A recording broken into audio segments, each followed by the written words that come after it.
ناظرین السلام علیکم ورحمۃ اللہ وبرکاتہ۔ ناظرین، آج ویڈیو کے آغاز ہی میں آپ کو ایک واقعہ سنانا چاہتا ہوں، جس واقعے میں ہم سب کے لیے ایک بڑا سبق پوشیدہ ہے۔ واقعے کو علامہ ابن جوزی علیہ الرحمہ نے عبد الرحمن بن قاسم سے نقل کیا ہے، اور واقعہ ہے کئی صدیوں پہلے کا۔ جی ہاں، واقعہ ہے حضرت سیدنا عمر بن عبدالعزیز علیہ الرحمہ کا۔ جب ان کا انتقال ہوا اور ان کا ترکہ تقسیم ہوا تو ہر بیٹے کے حصے میں 19 درہم آئے، صرف 19 درہم۔ وہی دوسری طرف ہشام بن عبد الملک کا انتقال ہوا، جو خود خلیفہ اور بادشاہ تھا عمر بن عبدالعزیز علیہ الرحمہ کی طرح ہی، لیکن اس کا جب ترکہ تقسیم ہوا تو ہر بیٹے کو 10 لاکھ درہم ملے۔ کہاں 19 درہم اور کہاں 10 لاکھ درہم۔ مگر راوی خود کہتے ہیں کہ میں نے عمر بن عبدالعزیز علیہ الرحمہ کے بیٹوں کو دیکھا کہ اللہ نے ان کے مال میں اتنی برکت دی کہ ایک دن انہوں نے جہاد کے لیے 100 گھوڑے وقف کیے۔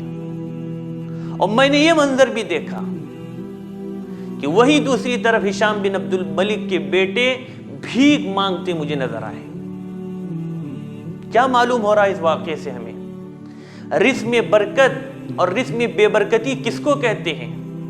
حلال اور حرام اور مشتبہ مال کے کیا اثرات مرتب ہوتے ہیں، بلکہ خود اپنی زندگی میں نہیں بلکہ اس کے اثرات نسلوں پر کیا مرتب ہوتے ہیں۔ ناظرین، دنیا میں آنے کے بعد انسان اکثر 2 چیزوں کا زیادہ خواہشمند ہوتا ہے۔ پہلی چیز، صحت اور عافیت کے ساتھ زندگی گزری۔ اس کے لیے ہمیں کیا کرنا چاہیے، اس سے پہلی ویڈیو میں گفتگو کی جا چکی ہے۔ اور نمبر 2، رزق میں برکت اور وسعت آدمی چاہتا ہے۔ اور اکثر لوگ اس سلسلے میں سوالات بھی کرتے رہتے ہیں کہ رزق میں برکت اور وسعت کے لیے شریعت میں کیا رہنمائی کی گئی ہے، اس سلسلے میں کوئی وظیفہ بیان کرے۔ آج کل حالات بہت خراب ہے، لاک ڈاؤن کی وجہ سے ہزاروں نے لاکھوں لوگ بے روزگار ہو چکے، کیا کیا جائے؟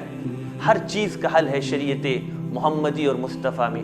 تو انہی سوالات کو مد نظر رکھتے ہوئے آج کی یہ ویڈیو اپنے محترم ناظرین کی خدمت میں پیش کرنے کی ہم سعادت حاصل کر رہے ہیں۔ بس چند چیزیں ہیں جس کا ہمیں لحاظ رکھنا چاہیے۔ اور آج پوری دنیا میں ہر شخص صبح و شام جو محنت کر رہا ہے، کیا بنیادی مقصد ہے؟ اس کا بنیادی مقصد اپنے اور اپنے بچوں کا پیٹ بھرنا ہے۔ لیکن رزق اللہ کی ایک ایسی نعمت ہے جس کی تقسیم کا اختیار اللہ نے اپنے پاس رکھا ہے، اور اللہ کسی کو بھوکا نہیں مارتا۔ ناظرین، جب ہم غور کرتے ہیں قرآن اور حدیث میں تو بہت سے ایسے اعمال کی طرف واضح اشارے موجود ہیں جو رزق میں برکت اور دولت میں فراوانی کا باعث ہے۔ لیکن افسوس کہ ہم رزق میں برکت اور وسعت کی خواہش تو رکھتے ہیں، لیکن شریعت کی روشنی میں رزق کی وسعت کے اسباب سے ناواقف ہیں۔ صرف دنیاوی جد و جہد، محنت اور کوشش پر انحصار کر لیتے ہیں۔ اگر ہم کوشش کے ساتھ اس اسباب کو بھی اختیار کر لیں تو اللہ تعالیٰ ہماری رزق میں برکت عطا فرمائے۔ تو آئیے انہی میں سے چند بنیادی چیزوں کو جاننے کی کوشش کریں۔ نمبر 1، سب سے پہلی اور بنیاد، اللہ کا شکر ادا کرنا۔ اور ارشاد خداوندی ہے، اگر تم نے نعمتوں کا شکر ادا کیا، یعنی انہیں اپنے صحیح مصرف میں خرچ کیا، تو میں تمہیں اور زیادہ نعمتیں عطا کروں گا۔ تو شکر میں برکت ہے، وسعت ہے، اللہ کی طرف سے مزید فراوانی سے ملتا ہے مال۔ نمبر 2، رزق کے حصول کے لیے اللہ سے گناہوں کی معافی مانگنا۔ امام حسن بصری رحمۃ اللہ علیہ کے پاس 4 اشخاص آئے، اور ہر ایک نے آ کر اپنی اپنی مشکل بیان کی۔ ایک نے آ کر قحط سالی کی شکایت کی، دوسرے نے آ کر تنگ دستی کی، غربت ہے، کمائی نہیں ہے، دھندا نہیں ہے، بے روزگاری ہے، تیسرے نے آ کر اولاد نہ ہونے کی شکایت کی، اور چوتھے نے آ کر اپنے باپ کی خشک سالی کی شکایت کی۔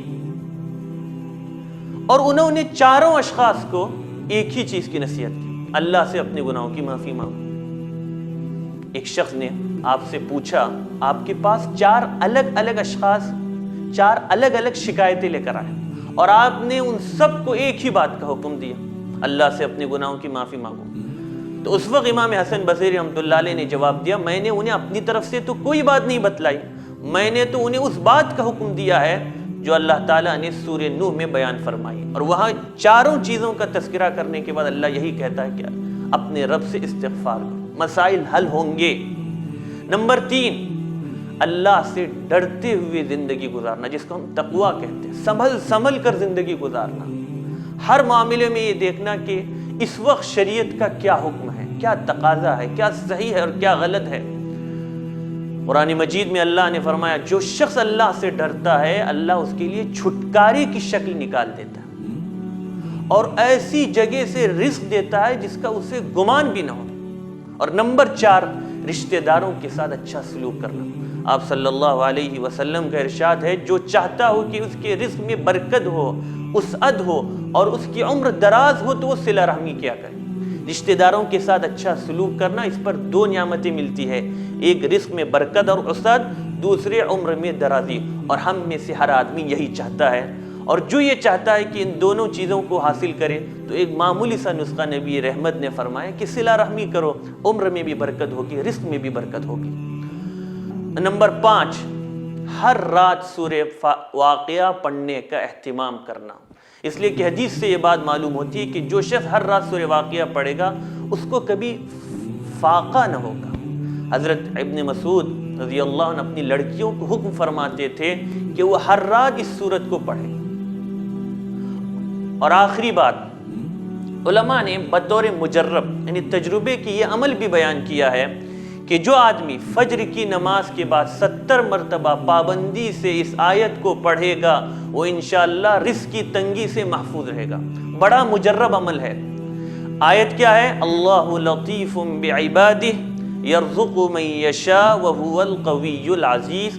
70 مرتبہ بعد نماز فجر جو آدمی اس آیت کو پابندی سے پڑھے گا اللہ اس کو رزق کی تنگی سے محفوظ رکھیں گے۔ ایک مجرب عمل ہے جس کو بڑے بڑے علماء نے بیان کیا ہے۔